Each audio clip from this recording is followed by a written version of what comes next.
Palakpakan sila. There you go. Ngayon, ako na po talaga yung magpipreach. Hindi na ako mag-introduce. Anyways, by the way, I'm Lester Correa. Magandang umaga po sa inyo lahat. Morning. And para po din sa mga first-timer natin, we want to welcome you to Victory. We're here to honor God and make disciples. And today, we're gonna talk about yung mga young generation natin. And also, I believe naman sa atin lahat, nakaka-connect pa rin tayo doon. Tama po ba yun? So anyways, I just, before anything else, I just want to honor Pastor Jeff. Palakpakan naman po natin si Pastor Jeff. This person, sobrang marami po akong natutunan sa kanya. So kahapon nga po, I also preach in 4 p.m. service. And mayroon po tayong one conference, pero humabol po ako doon. Hindi po ako makatanggi sa kanya kasi sabi ko, naku naman, laki na natulong ito sa akin tao na to. Hindi, hihirapan talaga ako So sino dito, you appreciate Pastor Jeff so much, yung leadership niya, and yung care niya sa atin lahat dito. I mean, lagi niya sa amin sinasabi yun na sobrang mahal ko yung congregation natin. That's why, grabe na lang yung galit ko pag nagpipreach ako. Hindi, joke lang. Hindi naman siya nagagalit. No? But anyways, before anything else, I just wanna introduce my family to you. So, marami na rin dito sa atin na hindi rin po masyado akong kilala. And ito po yung family ko. So, this is my wife, Justine. And my firstborn, si Rian, Destiny. And this is Audrey Caris. And ngayon po, magtatatlo na po yung anak ko. 5-month pregnant po yung misis ko. And marami pong nagsasabi sa akin na kapag nakikita nila yung misis ko, parang tumitahimik sila. Sabi ko, parang hindi sila makapaniwala. Yung parang ganon. Tapos, hindi pa sila nagsasalita. Sinasabi ko, gwapo din naman ako. Then, hindi, that's a spirit, Kapal ng faith. Faith lang yan. Anyways, let's start our series. Okay, ano po ba yung game changer? Okay? A game changer is a newly introduced element or factor that changes an existing situation or activity in a significant way. Meaning, outside the box. Lumabas ka po dun sa box na yun. Lumabas ka, you went against the flow and you went beyond. Ibig sabihin, hindi lang yun yung ginagawa mo, yung norm na ginagawa natin, ginagawa ng family mo, ginagawa ng mundo, ginagawa ng nasa paligid mo, but you went beyond the norm. So lumabas ka dun sa box na yon at gumawa ka ng panibago. At it changed the world. It changed the life of people. Okay? So, alam niyo po ba na yung na gumagamit na po tayo ng kabayo even before? 800 BC, gumagamit na po, natutunan na po ng tao na gumamit ng kabayo para sa transportation. Can you imagine kung gano'n nakatagal? And up until now, meron pa nga rin mga kabayo na natitira, di ba? Tama po ba na sinasakyan natin sa Baguio? Pag nakita ka ng gano'n sa Tagaytay, meron pa rin. An Iron Age, 800 BC, nangyari na po yun, and it didn't change for almost 3,000 years. Can you imagine? Walang pagbabago na nangyari. 3,000 years, sumasakay pa rin sila ng kabayo. But you know what? In 1888, si Carl Benz, okay, yung gumawa po ng first automobile na ginagamitan po ng gas. Okay? Inimbento niya po yun. Ang pinaka-goal niya lang is really to what's this? Tatanggalin niya lang po yung kabayo. To have a horseless carriage. That's his goal. And yung motivation niya sa buhay, gusto niya lang talagang maiba. Kasi lahat may kabayo, ito, parang multo yung kabayo. Ganon. So, syempre, can you imagine yung paghihirap niya dito? Can you imagine yung effort niya para gawin itong mga bagay ito? Ini-imagine ko, pinagtatawanan siya ng mga tao nung pinapatakbo niya yun. Kasi tapos pagtatawa, ano yan? Anong klaseng invention yan? But you know what? Nangyari. It happened. That's why ngayon, actually, nauso yung tricycle. Nauna yung tricycle kaysa sa kotse. The joke. So, ito po yung unang Mercedes-Benz. Okay? Yan yung unang kotse na invento. No? So, until now, we're benefiting sa invention na to. Because he went beyond the box. He went beyond dun sa normal na ginagawa ng isang tao. And can you imagine, kung may mga kabayo pa rin ngayon dito, yung parang pag pumunta ka dito, pinapark mo yung kabayo mo doon sa Aviation Phase 2, dito sa building natin, di ba? Tapos may magpa-flash dito sa board, sabihin niya, sa screen, sasabihin, kabayo with a plate number, blah, blah, blah. Naiwan nyo nakahasad yung kabayo nyo, di ba? Tapos imagine niyo kung ano yung amoy natin dito. Laba kayo ng laba ng pantalon nyo, di ba? So, anyways, imagine that. for a moment because of this person. Okay? So today, we're gonna talk about King Josiah. Okay? Itong hari na to, he became a game changer in his time. Bakit? Kasi yung mga hari before him, okay, yung mga kings before him, yung mga ninuno niya, did evil in the eyes of God. But he did something different. Okay? For example, yung grandfather niya, si Manasseh. Okay? Sabi dito, but Manasseh led Judah. Ito yung grandfather niya. Manasseh led Judah and people of Jerusalem astray, so that they did more evil in the nations the Lord has destroyed before the Israelites. And the Lord spoke to Manasseh. Kinausap niya si Manasseh and his people, but they paid no attention. Ibig sabihin, hindi sila nakinig. Baliwala ka. Grabe itong tao na to. Manasseh was a record-setting sinner. And the same thing doon sa tatay niya. Nagkaroon siya ng anak na si Amon. Okay? Yung father niya si Manasseh, ito yung tatay niya naman. Ay, yung grandfather niya si Manasseh, ito naman yung tatay niya ngayon, si Amon. Yung anak ni Manasseh. It's the same thing. Ito yung ginawa niya. He did evil in the eyes of the Lord. As his father Manasseh had done, Amon worshipped and offered sacrifices to all idols Manasseh has made. It's a copycat. Kinopia niya lang. Wala nangyari. But itong tao na to, King Josiah is really different. Here's what it says in 2 Chronicles chapter 34, verses 1 to 2. Josiah was 8 years old when he began to reign. And he reigned 31 years in Jerusalem, and he did what was right in the eyes of the Lord, and walked in the ways of David, his father, and he did not turn aside to the left, to the right, or to the left. Let's pray.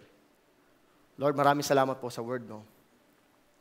Our prayer today is that you will open our hearts, that we will go beyond the box, beyond what other people are doing, beyond this world, beyond our yung mga tao sa paligid namin, beyond yung mga ginagawa nila. Lord, I pray that we will do great things because we have you, Lord. I pray, Lord, nalalabas kami ng kwartong ito at magiging responsableng pamilya kami, magiging responsableng nation kami, Lord. It's because we have you. Lord, anoint the preaching of your word. Use me, Lord, as a channel of blessing. In Jesus' name. Amen. So can you imagine, King Josiah, okay? Pwede siyang go with the flow. Okay? Pwede siyang gayahin niya yung mga tao na to. Can you imagine an 8-year-old leading a country? Ibig sabihin, he's king at the age of 8 years old. So ibig sabihin, pwede ba yun? Yung 8 years old, magpapatakbo ng buhay mo? Parang hindi pa nga natin pinapakinggan yun di ba? Yung mga batang ganon. Kumbaga parang, ikaw, marami ka pang kakainin bigas. Okay? Tapos sasagutin ka, hindi po ako makain ng bigas, sinasain ko muna. So, di ba? Tapos hindi mo sila papakinggan. Di ba? Yung parang, huwag ka makikinig sa usapan ng mga matatanda. Di ba? Ganun yung mga gawain natin. Even sa bahay natin, ganun yung sitwasyon ng mga bata. Okay, wag ka muna dito. Wag ka manonood ng ganito. Wag ka magano. Lagi mo silang nilirestrict at sometimes hindi natin sila pinapakinggan. Pagka may usapan kayo, tapos bigla siya Mami, kinapisa na. Okay, sige. Kahit hindi mo naman naintindihan yung sinabi niya. Nag-oo ka na lang. It's because, wala eh. Hindi ka naman sa kanya makikinig, right? Or there are people, meron naman nakikinig, pero meron, yung iba, hindi. Pero most of the time, hindi talaga tayo nakikinig sa kanila. Diba? Meron nga eh, pag-uwi pala ng bahay, hindi na talaga pinakinggan. Okay? Umuwi ng late yung bata. Sabi ba naman, bakit ngayon ka lang? Gabing-gabi na. Bakit ayaw mo sumagot? Sumagot ka. Sumagot yung bata. Kasi po, sumasagot ka pang bata ka! Naiiyak na yung bata. Ba't namumula yung mata mo, ha?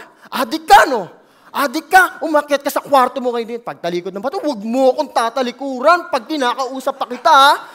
Wala nang choice yung bata. Hindi na natin napapakinggan yung mga kabataan natin, di ba? So, imagine people will submit to a grade 2 student. Can you imagine that? Regarding your businesses, okay, pagtatanong mo, paano po ba yung business ko? Bumabagsak na yung business ko. Ganito lang yan. Nakita mo yung sa Minecraft? Baka gawin kayong ganun, di ba? Yung family mo, yung marital, yung mga laws dito sa mundo na to, dito sa country natin, di ba? Baka paglaruan lang tayo. Yung mga Lego, baka puro lang ganun ang gawin sa atin noon. So is it possible for our youth to lead this country? Is it possible for our youth to impact families? in our lives, in our situation? Is it possible for our youth to be a change starting from their campuses, into their families, into the nations? Posible ba yun? And you know what? Maybe you're not an 8-year-old here. Ay, hindi tayo nakaka-relate sa mga ganito. Hindi naman ako 8-year-old eh. Ba't ako makikinig dyan? But the same thinking that's popping in our mind. Ang bawa, can a poor person like me make a difference? Pwede ko bang baguhin yung mundo? Mahirap lang ako. Mga mayayaman lang pwedeng gumawa nun. Wala naman akong pera pang invest sa mga ganito. Wala naman akong pera sa building phase 2, para sa mga leadership na yan. Wala akong pera for that. Wala akong pera pag... can I change the world? Can a disabled person? Wala nga ako nakasaklay lang ako. Naka-wheelchair lang ako. Paano ko babaguhin yung mundo? Paano ko babaguhin yung pamilya ko? Paano ko babaguhin yung tao sa paligid ko? Paano ko babaguhin yung nasa opisina ko? Ako nga, I'm not able to do something. Limitado nga ako Or can an old person, change the world? Matanda na ako. Ano ba naman yan? Ano pang gagawin ko dyan? Di ba? Our excuses is either, you're too young, di ka papakinggan, tapos biglang, you're too old. Matanda ka na bigla. Or maybe, you're the richest person. You're one of the richest person here on earth. Okay? O kaya, isa ka sa mga mahiyaman dito sa Pilipinas. Okay? You may be the smartest person. You may be the most talented person. But the question is your life changing this nation? Having an impact to every people? Are you making a difference? You know what? There are 3 things that King Josiah became a game changer. That is desire. He has a desire, has a decision, and he's devoted. Devotion. Number 1, desire. In 2 Chronicles 34, verse 3, sabi dito, for in the 8th year of his reign, while he was yet a boy, he began to seek. Okay? He began to seek the God of David, his father.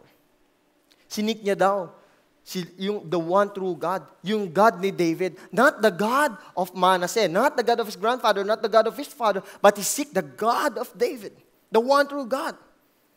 And Josiah was 16 years old at this time because 8 years old siya naging king. At the 8th year ng pagre-reign niya, he's 16 years old.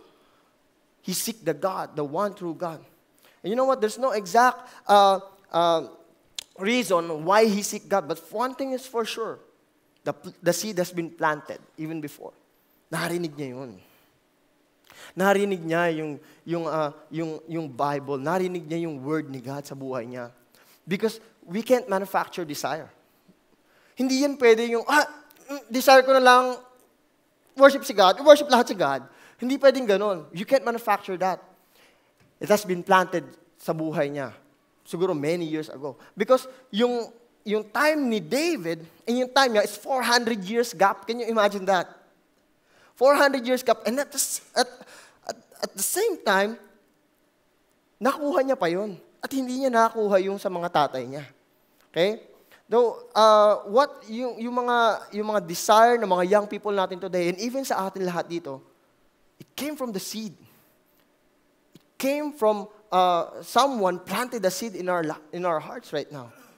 Yung mga estudyante natin na nanonood ng mga pornography, yung mga estudyante natin na is doing sexual immorality, and even sa atin, violence, okay? Stealing, drug addiction, those are planted in their hearts. One good example is MTV. Pinapabayaan lang natin yung mga anak natin manonood ng MTV, and they're doing a great job influencing our children. Doing a great job influencing the youth. Tuwan-tuwa yung mga youth, di ba? Parang, sige, nakita mo si ganito, nakita mo yung yung paggawa niya, gano'n. And ini-inject nito sa atin, sa mga tao, yung mga seed na yun, yung mga wrong seed na yun. That's why, pagdating ng araw, magugulat ka, mabait naman yun eh. Bakit nagkaganon? Bakit pumatay? Ano yung mga pinapanood niya? Ano yung mga pinaplant ng tao sa kanya? Meron nga ako one time, magpapagupit ako kasi nagpapagupit ako dyan sa may kalsada lang. Okay? Hindi naman dito, walang pagupitan na kalsada dito sa Bonifacio, dun sa amin. Okay? Kasi 40 pesos lang dun eh. Shave lang naman eh. Pag siningil ako nun, so shave lang oh. Papagupit ako dun. Habang naghihintay ako, mahilig ako sa fishball eh. So, ako na fishball. So, ini-engage ko. May bata doon sa tabi ko. Sabi ko sa kanya, oh, kumusta ka naman? Nag-aaral ka ba? Ganon. Opo. Gusto mong fishball? Oh, sige. Ano ka tayo? Hindi po. Kami po may-ari nito. Ay, ganun ba? Yaman. Okay? So ngayon, may dumating na mama. Sabi ko sa kanya, you know what? Tuloy mo lang yung pag-aaral mo and you will do great. Okay? Magiging maganda yung buhay mo kinabukasan mo. Naniniwala ako sa iyo. Tuloy mo lang yan. Talaga? Talaga po? Kaso mahina ako sa... Hindi, kaya mo yan. Tapos biglang may dumating na mama, tumusok na lang ng fishball. Ewan ko, kilala yata siya. Tapos biglang sabi, naririnig kami nag-uusap at sabi niya na sa bata, hindi, adik yan. Paglaki niya, taga pusher yan. Taga mo, magbebegbenta yun. Kunwari pa yan, taga mo, namumula. Ginanong pa niya yung mata. This man is planting something bad in this child. At sabi ko sa kanya, hindi, huwag ka maniwala dyan. Pagsuntukan ako, biro lang. Sabi ko sa kanya, hindi. You're a good person. Ginaganon ko siya hanggang sa umalis yung mama. Okay? So ano ba yung pinaplant natin sa heart ng mga tao? So, even in our hearts right now, there's something na na-plant sa atin. Okay? So are we planting good seed or bad seed? Are we influencing our young people? Or are we giving them hope? Or we're destroying their dreams? Because Josiah's desire, okay, yung desire ni Josiah na isik si God, has been planted to him. And it's because of the desire to seek God, he desired for change. Nagkaroon ngayon ng desire for change. Okay? So sabi dito, in part B, and in the 12th year, he began to purge Judah and Jerusalem of the high places, the Asherim, and the carved and the metal images. You know what? Yung mga hari bago si King Josiah, they did, yung iba, nakasulat, kung babasahin niyo yung Bible mo, okay, they did right in the eyes of God. But the thing is, hindi naman nila dinestroy yung Asherah poles, hindi naman nila dinestroy yung high places. But you know what King Josiah did? Pinulbus niya lahat yun, pinulburon niya lahat yun. At tinanggal niya lahat talaga yun, yung mga high places na pinag-worshipan ng mga idols. Hindi, I will do a different thing. Because God deserves the best. The desire for change started after his desire for God. But the real change happened when he decided to submit to God. To submit to God. His submission to the Lordship. To His Lordship. Okay? In verse 14, sabi dito, while they were bringing out the money that they have been brought into the house of the Lord, Hilkiah the priest found the book of the law of the Lord given through Moses. Ibig sabihin, so nag-aayos na sila, ginagawa niya yung tama, nililinis niya na yung mga binibuild niya na ulit, nire-rebuild niya ulit yung temple, inaayos niya ulit, nililinis niya, gagawin niya ulit ang temple kasi ito ni God. Habang ginagawa nila yun, habang nililinis nila yun, at habang nag-bring out the money dun sa temple ni God, you know what? They found the book of the law. That's the Bible. The Old Testament. Wala pa yung New Testament because wala pa si Jesus dun eh. But they found it. Let's jump to verse 18. Sabi dito, then Shaphan the secretary told the king, Hilkiah the priest has given me a book, and Shaphan read from it before the king. In verse 19, and when the king heard the words of the law, he tore his clothes. You know what? Yung pagpupunit po ng damit nung panahon na yon is a tradition among the Jews. Ibig sabihin po is mourning. Nagigrief yung isang tao. And it's a sign of loss. He tore his clothes. Para sa isang hari na punitin yung isang damit, ibig sabihin matindi yung nangyari talaga. Okay? Because for many years, they're living without the Word of God. He felt, parang, anong nangyari sa atin? Bakit tayo nabubuhay without the Word of God? Parang, sige, kompleto na tayo, yes. Pero nanghinayang siya sa mga days na wala silang Word ni God. That's the thing. No, sometimes we desire to change our lives.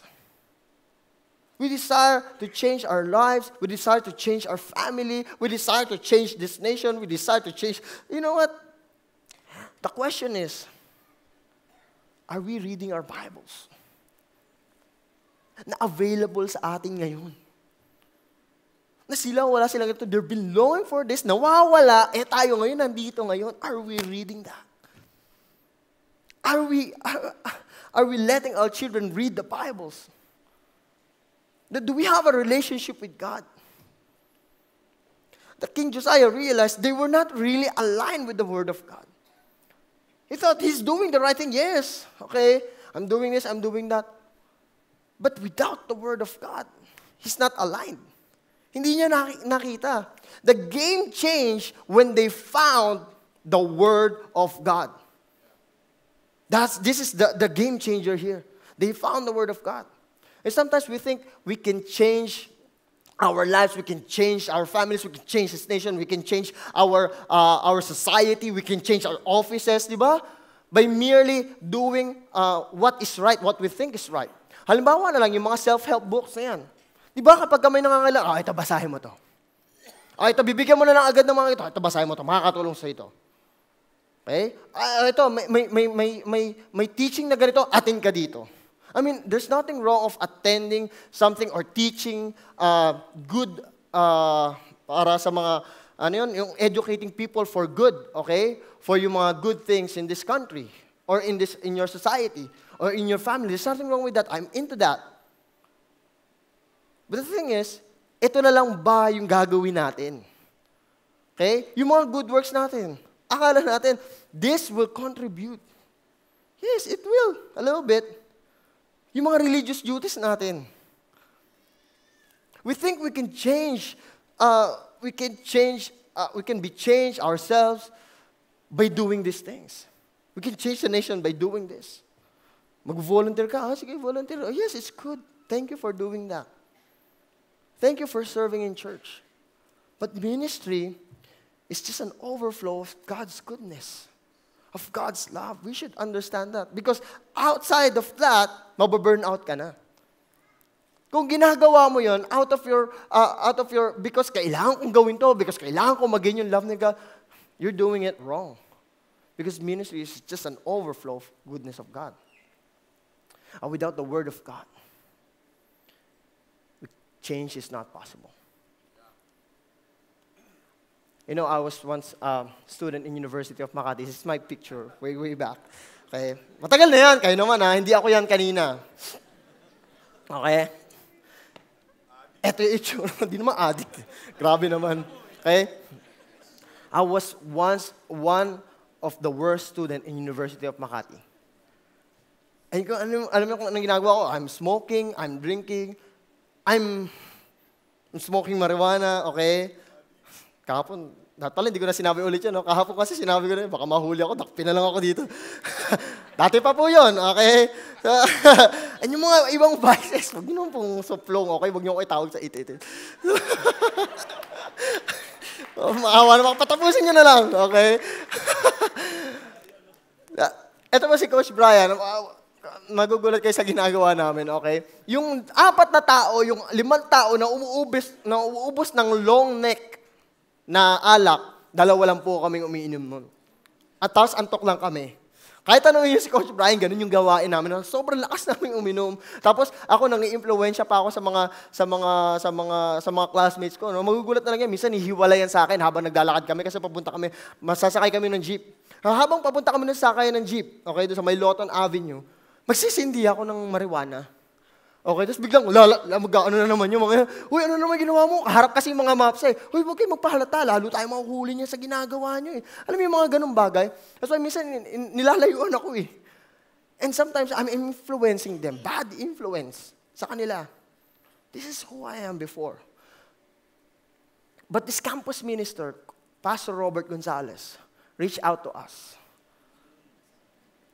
Nag-build siya ng relationship sa amin. Pinakain niya kami, long hair, no? Nagwapo pa rin ako dyan. Pinakain niya kami, nag-lunch kami, nag-dinner kami. Ano yun? Building relationship. Because discipleship is relationship. And sabi ko pa kay Brian, bye. Okay? Best friend ko si Brian eh. Bye. nauto natin itong matangkat na to. Tuloy lang natin. Little did we know, siya pala yung nanguuto sa amin. Pipreach niya pala yung gospel sa amin. Pinlant yung seed ni God. Nabago talaga kami. It's his fault. Okay? And I really appreciate this person. Kahit gaano kami kaloko nung panahon na yun, nung mga time namin na yun, he really pursued us and planted the seed to us. Preach the gospel sa amin lahat. Kahit na minsan, puro kami alibay, ang gusto lang namin pagkain. But he pursued us. Okay lang yan, sige. O tara, bigay lang ng bigay. Hindi naman bigay ng bigay, no? Pero alam niya naman yung ginagawa niya. He preached the gospel sa buhay namin. I really appreciate this man. And up until now, he's part of my life. He's part of my testimony. He's a campus minister. And he's our lead pastor now in Victory, Makati. But you know what? This lunch, yung mga dinners na pinuntahan namin, yung mga bonding namin, those are one way lang yun of reaching us. One way lang yun para tanggapin namin yung word ni God. One way lang yun para magbago kami. Pero it's not the main thing, yung building relationship sa amin, that's not the main thing who changed our lives. Kaya ako nandito ngayon sa harap niyo, preaching the Word of God. That's why I have a beautiful family. That's why I have the goal in life. That's why I have this love for God. That's why naging maayos yung buhay ko. Not because of the dinner, not because of the lunch, but because of the power of God. But because of the power of the gospel, because of the power of the Word of God. You know what, some of us here, we want our students, we want our children to have, we're investing money para makag-aral ka na magandang edukasyon. Okay? We're spending thousands, if not millions, para mapag-aral mo yung estudyante. Ito, magiging maganda future nito. You know what? Campus and yung mga magaganda eskwelahan, okay yan, that's good. But it's not hindi yun yung assurance na magiging maayos yung buhay ng isang estudyante. Nagiging maayos yung buhay ng isang tao. And the question is, are we investing in the lives of these young people for them to hear the Word of God? Because it's the main thing. This is the most important thing sa buhay nila. Mawala na lahat, wag lang si God sa buhay nila. Mag-invest na kayo. Pero please, do invest in the lives of these young people. Kung meron kayong mga apo sa bahay, kung meron kayong mga anak sa bahay, please preach the gospel to them. This is the investment that I'm talking about. Huwag niyong paalikabukan yung Biblia niyo. Preach the gospel. Read it together. Minsan antok na ako pag gabi. Pero gusto ko talaga Kaya bumili kami ng book na every night devotion. Okay, Rian. My 3-year-old. Okay, this is our, for tonight. Daddy, I wanna read. Okay, Hindi, ako naman Okay, sige. Tinatsaga namin. Why? Investment Are we investing in the lives of these young people?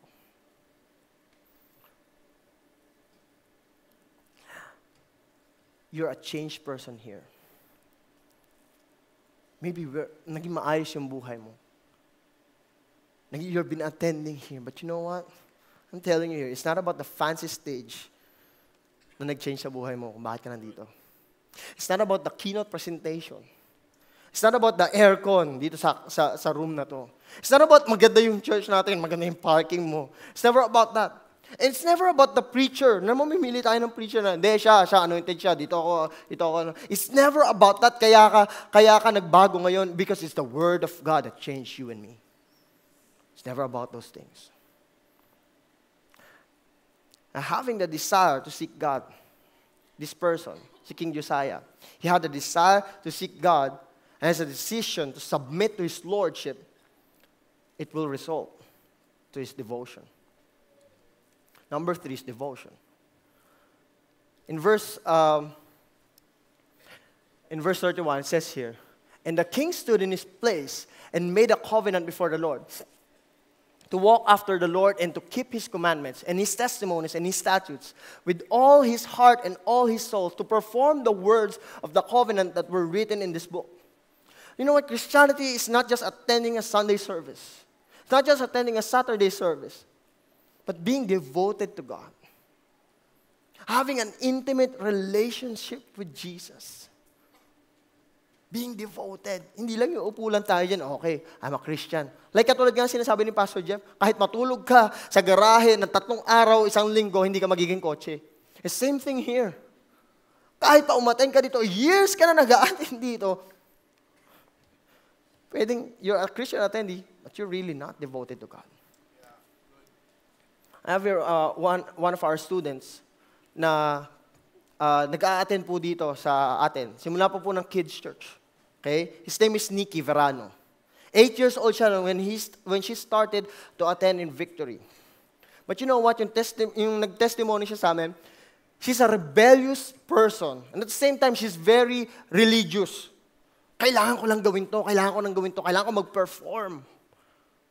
Kasi sabi, it's good, 8-year-old child, rebellious child. But you know what? Ngayon, 14 years old na siya, he testified that he encountered Jesus Christ at the age of 14 years old. Ngayon na na-encounter, posible pala yun. Because this person, si Andrea Bello, one of our student leaders, preached the gospel to her. So, posible pala yun. Na matagal ka na nag-a-attend dito sa church, pero ngayon ka lang naging Kristiyano. Why?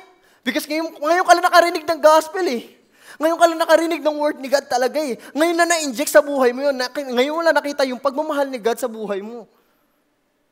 This is the start. This is the beginning of her devotion to God. The desire for God. The desire for change. She's now being devoted to God. The question is, are you a disciple of Christ? Are you devoted to God? Or we're just devoted to our religions? Because Christianity is never a religion. It's an intimate relationship between God and us. Sa ating lahat dito. So don't make this a religion. I'm sorry, this is not a religion. It's a relationship. So if you're here and you're devoted to a religion, pag-isipan po natin maigi yun. Are we devoted to God? Or are we just devoted to our religions? Now as we end, can I call on the pianist, please? In verse 33, it says here, and Josiah took away all abomination from all the territories that belonged to the people of Israel, and made all who were present in Israel serve the Lord their God.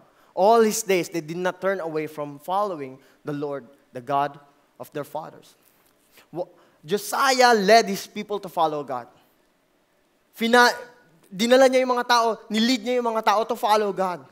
But you know what? This is only limited in his lifetime. Kasi mukhang maganda tignan, di ba? All his days, they did not turn away. Wow! All his days, they did not turn away from following the Lord, the God of their fathers. But if you can see, all his days, only in his limited time. In his lifetime lang, dun lang nangyari yung pagbabago. It's a sad thing, Josiah didn't plant the seeds to the next generation. Kaya yung mga generation after King Josiah, they did evil in the eyes of God. They went back. Bumalik sila sa evil works na ginagawa nila. Why? Because only in his lifetime, they did right. Nung namala na si King Josiah, bumalik ulit sila. He didn't plant the seed. You know what? We're only one generation away from extinction. Isang generation lang po, kaligtaan nyo. Tapos tayo lahat dito. Buwag tong church na to. If we don't reach out to young people or young generation, I'm really sorry, hanggang dito na lang tayo. Makawala na lahat. Because hindi natin pinlaano eh. Hindi tayo nag-invest sa mga young people, hindi tayo nag-invest sa mga anak natin, hindi tayo nag-invest sa mga apo natin. We're preaching the Word of God. Josiah's works didn't change the lives of people. You know why? Because it's driven by command.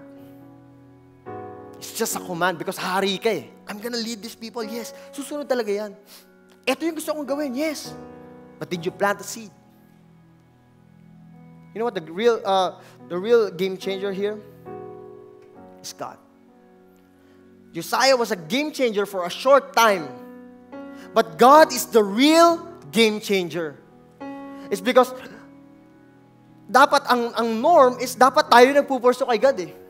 We're the one who dapat nagpupurso kay God is because wala naman siya kailangan sa atin. Like what Pastor Jeff said earlier.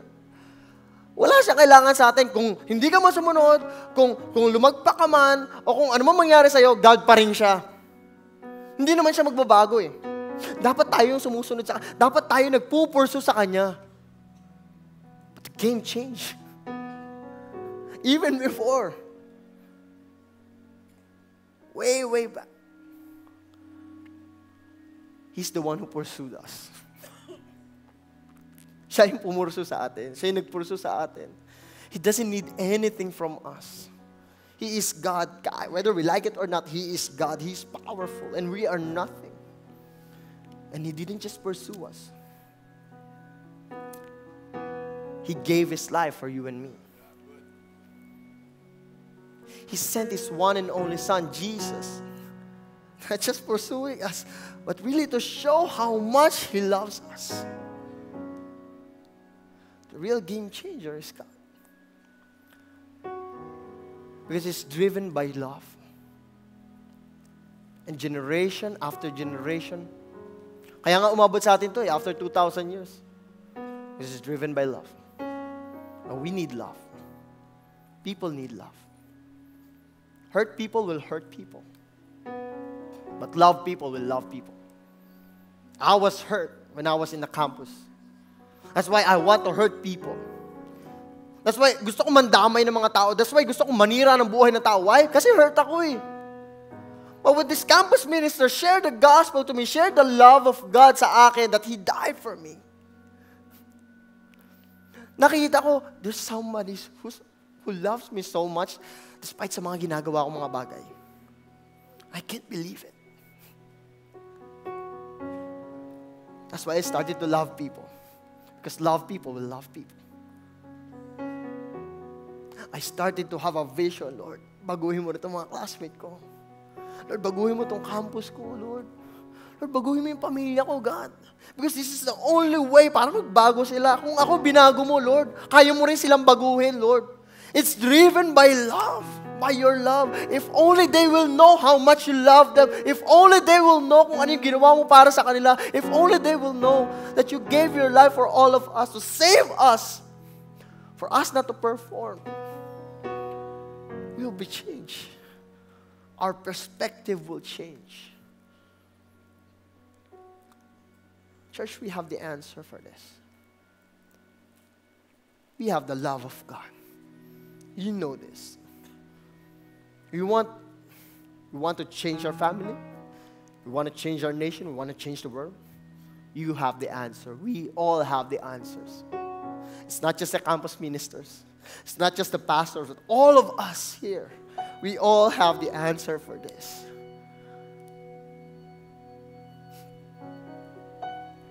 We have this. And we can do all our part. Preach the gospel. Share the love of God. Because changing the world has no age limit. Walang age limit yan. Lahat tayo pasok dyan. Only if you preach the word of God, we can change the world. Lord, maraming salamat po. Thank you for your love. Thank you, Lord, because this nation, our families, Lord, our office mates, our campuses will change, Lord. Not because we're commanding, Lord, but because it's driven by your love. So, Lord, I pray that we will do our part. Help us, Lord. Equip us to do our part. To invest in the young people. Invest in the young generation, Lord. Preaching the gospel to them, Lord. Our time, our effort, Lord. Yung finances namin na ini-invest namin sa kanila, Lord, that's nothing compared to the future na mangyayari sa kanila. So, Lord, use us, God. Use us, Lord. In Jesus' name. Amen. I want to call all the young people here. And can you please stand? And I'm going to pray for you. We're going to pray for you, all of you. Mga young people po. Okay? Alam niyo po yan in your heart. Kung young people ka. There you go. Yung mga youth po natin, ang dami. Wow. Can we all extend our hands to these people? We're going to believe God for them. Lord Jesus, Father, we lift to you our young generation, the young people, Lord. Lord, I thank you, God, because great future, Lord, naghihintay sa kanila. It's because they have you, Jesus. Lord, I pray, God, that the seed will be planted in their hearts, Lord. And it's never about the things that they do. It's never about their talents. It's never about the money, Lord God. That they can change this world. But it's all about your word. Lord, I pray that you will plant your words in their hearts, Lord God, so that they can change the world. Lord, use them mightily, equip them, Lord God. And I pray, Lord, that they will have a great future, Lord. They will have great families, Lord, in the future. They will be great businessmen, Lord. They will be a great politician, Lord God, who will change this nation. They will be a great father. They will be great parents, Lord God, in their families, Lord God, because they're going to lead this family, their family, their nation, Lord God, for you. Lord, maraming salamat po for these people, Lord. In Jesus' name, amen and amen. You take a seat. All right. Let's give another round of applause for Pastor Lester. Great job, bro. Great job. Wow. I really appreciate this man. Ano, alam niyo po, hindi biro yung trabaho nila. No? They have this calling na talaga to go full time.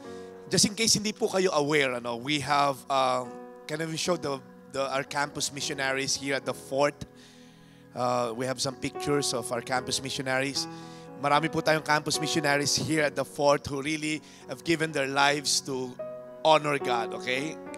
Wala po sa tech team? Walang picture? Okay? Ito po si Coach Les. Ayan. How many are? 3, 6, 9, 12, 15, 18 campus missionaries headed by si Pastor Joe Bonifacio po heads the national, okay, the Every Nation campus. And then all of this po, ating pong campus director. Can you go back to the previous slide? Si Fidel kakilala po, the one on the upper sa third po, he's the one heading the whole Victory Fort. Ito po mga nasa picture nyo, mga full-time na po yan. Hindi na po sila nagtatrabaho sa labas. Ang assignment nila sa campus, ang trabaho nila, ang calling nila is to reach out to the students. And they believe that apart from the gospel, hindi mababago itong bansa natin.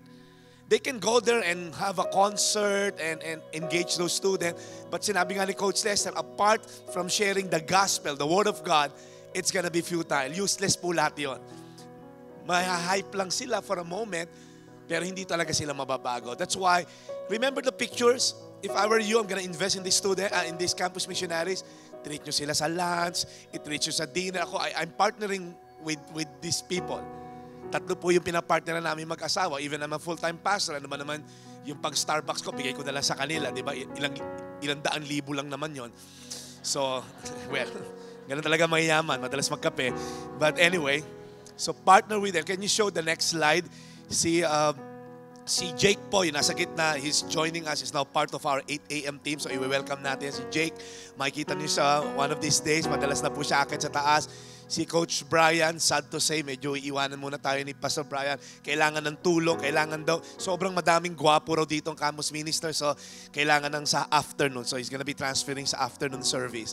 But nevertheless, we have Pastor Lester and Coach Jake to be with us. So, guys, treat them for lunch, treat them for dinner, whatever, kung ano man. Basta just bless them. Now, let me pray for the parent. If you're a parent here, I'm talking about if magulang ka, hindi magulang sa hatian, magulang ka, may anak ka, okay? Can you stand up, please? I have a word for you today before we end with the worship. In Malachi chapter 4, verse 5 to 6, behold, I will send you Elijah the prophet before the great and awesome day of the Lord comes.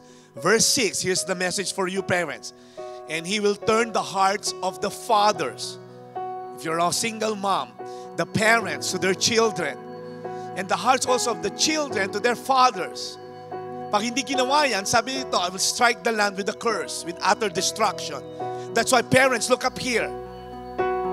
Having a child is a great opportunity from God. If you're a parent here, it's an inheritance from the Lord according to Psalm 127. Their reward. So you better make sure that you're going to raise them up according to the way of the Lord. Train a child in the way they should go, so when they grow up, they will not depart from it.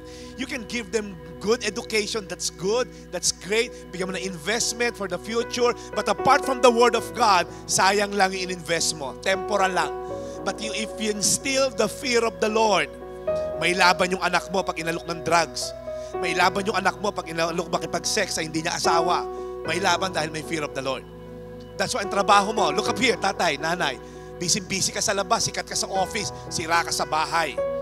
Lahat na, dininer mo na lahat ng kliyente, hindi ka nagdi-dinner with your children. Hello, spend time with your family. Build memories with your children.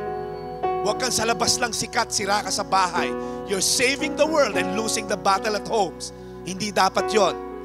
Ikaw na workaholic, makinig ka. Your daughter will never be 3-year-old again. Your son will never be 5-year-old again. Better make sure you know your priorities. Because at the end of the day, when you're dying, hindi ka papadala, bulaklak lang makakarating sa boss mo. Buti kung dalawin ka na may-ari ng kumpanya sa ospital. And let me tell you something. When you're about to die, you're gonna look back. Have I invested the fear of the Lord to my children? That's gonna be the question you're facing. That's why, hindi ako galit. I'm just reminding you. Dahil mahal kita. Lord, we thank you for these parents. Extend yung kamay niyo sa mga magulang na to. Lord, we thank you for these parents, Lord God, that you're gonna turn the hearts of the fathers and the mothers to their children. That they're gonna look at them, Lord God, with so much value. That apart from the Word of God, wala talaga kaming mabibigay na true investment sa aming mga anak. Lord, help us to be reminded, Lord, that the ultimate blessing that we can give our children is the gospel. Sharing the love of God. Showing, Lord God, paano mo kami minahal. That's why we can overlook offense sa mga anak namin as well. And Father, we pray that these parents will be given so much wisdom, Lord God, that they will know the right from wrong. That they will know how to guide their children. That they're not gonna be control freak parents, but they're gonna trust you. Knowing that apart from you, we can never actually secure our children. Lord, give them the peace na pagka nilet go namin mga anak namin, you're the one who's gonna guide them and protect them. So Lord, thank you for teaching them that we have limitations, we have restrictions, but Lord, ultimately, you are our God who gives us the ability, Lord God, to raise these children according to the way they should go. So thank you for these parents, Lord, as you have given them the mandate to raise up godly offspring. Lord, give them the grace to accomplish it. In Jesus' name, amen.